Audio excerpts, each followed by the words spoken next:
Buying a tent is a minefield at the best of times, but when you're new to wild camping, it can be a nightmare.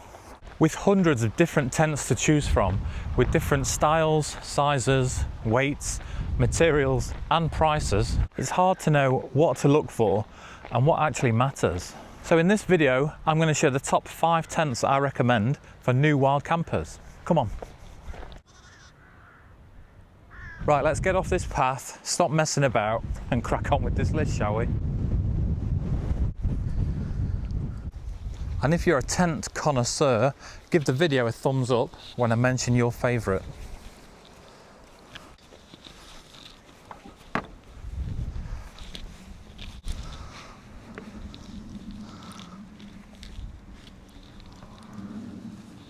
So in at number 5, we've got the 3FUL Gear Ty G2. It's £164 with the 4-season inner, and you can get it in that sexy khaki colour. It weighs in at 1.9 kilos, and it's dead easy to pitch. There's 3 poles, it clips on, pitches all in one,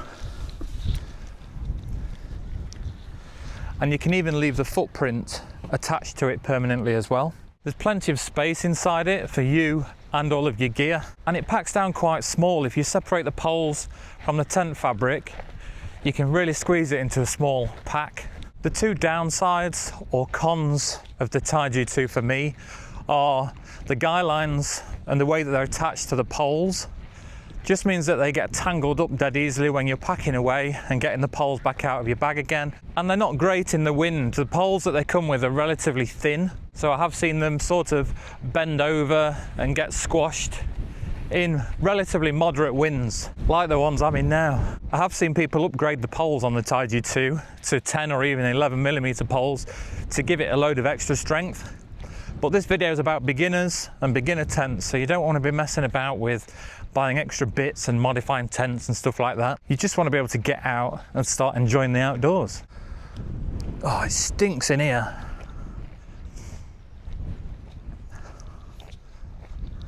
If you do want something that's going to put with really strong winds, heavy rain, and pretty much any condition that you'd get in the UK, have a look at the Vango Helvellyn 200. It's £145. It's quite heavy at 2.6 kilos, but it'll put up with, as I say, pretty much any condition in the UK. It's got a geodesic design, so the poles overlap to give it extra strength. And it's got plenty of space in it again for you and your kit, with a really big porch on the front, so you probably could fit 2 people with gear inside that tent. So cons for the Helvellyn 200. Obviously there's that weight at 2.6 kilograms. It is heavy and probably above where you'd need to be for a beginner tent, if I'm totally honest. It can be a bit of a faff to pitch it as well. The poles go through sleeves, so you've got to get them in the right order. And I think there's 12 pegs that you need to peg it out fully. It's just not as easy to put up as some of the other options on the list. And then because the materials that they use for the tent are so durable and thick, it gives you that weight, but it also makes the pack size probably the biggest one on this list as well. So just something to keep in mind. And while you have got plenty of space sort of on the floor of the tent and in the porch, the height isn't massive. So I found that I could only sit up right at the doorway of the tent. Once I'm inside of that tent, I have to lay down or at least lean on my elbows to kind of half sit up. So if you are one of those people who wouldn't like to be in a tent that you couldn't sit up in, maybe you're a bit claustrophobic or don't like confined spaces, this one's not for you. If you do want to keep that same level of strength and weather resistance, you could compromise on interior space and size by looking at the Wild Country Helm 1. And I'm talking about the classic version, not the new elite lightweight one. The classic one you can get for around £220, weighs in at just under 2 kilos, and it's a really strong, nice little tent. The Helm 1 tent has been a go-to for a lot of UK wild campers for a long time. I think it first came out in 2017, 2018 maybe. There's been a few versions of it, obviously little tweaks over time. I think they've changed the zips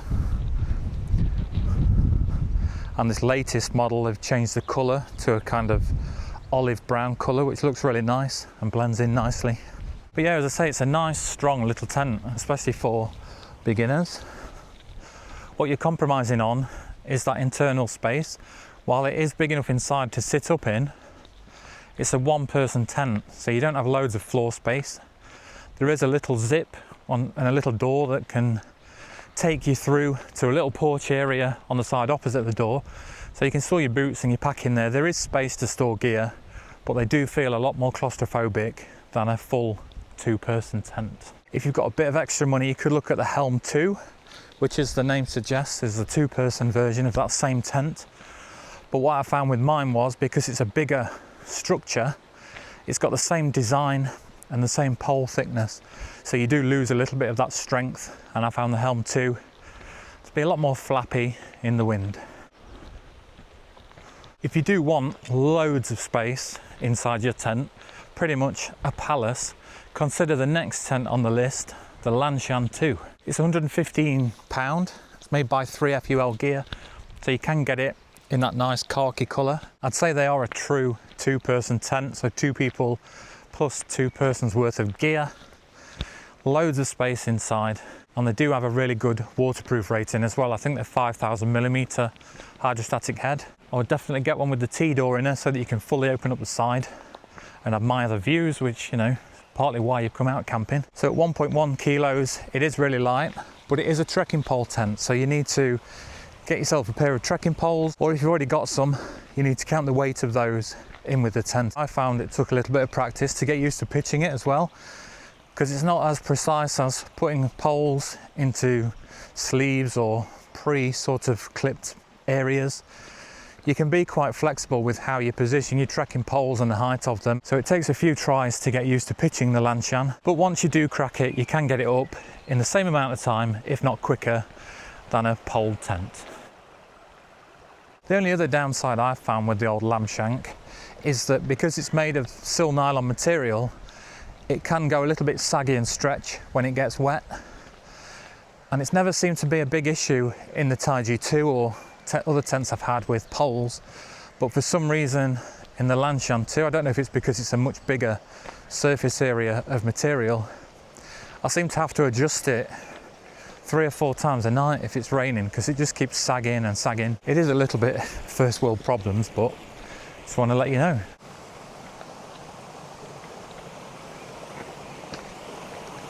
If you don't fancy adjusting your tent in the rain 17 times a night, you could consider the next tent on the list, the Durston Gear X-Mid 1 Solid. If you jump on Durston Gear's website, I've done a post about this before on my community tab, but if you go to the tent spares and accessories section, you can order the outer and inner of the tent separately, and that allows you to avoid paying import costs, because when you're buying things from Canada, the trigger to pay import duty is £135, and both the inner and outer, when bought separately, are less than that. I think you can get the full tent, so the inner and outer, for around £205.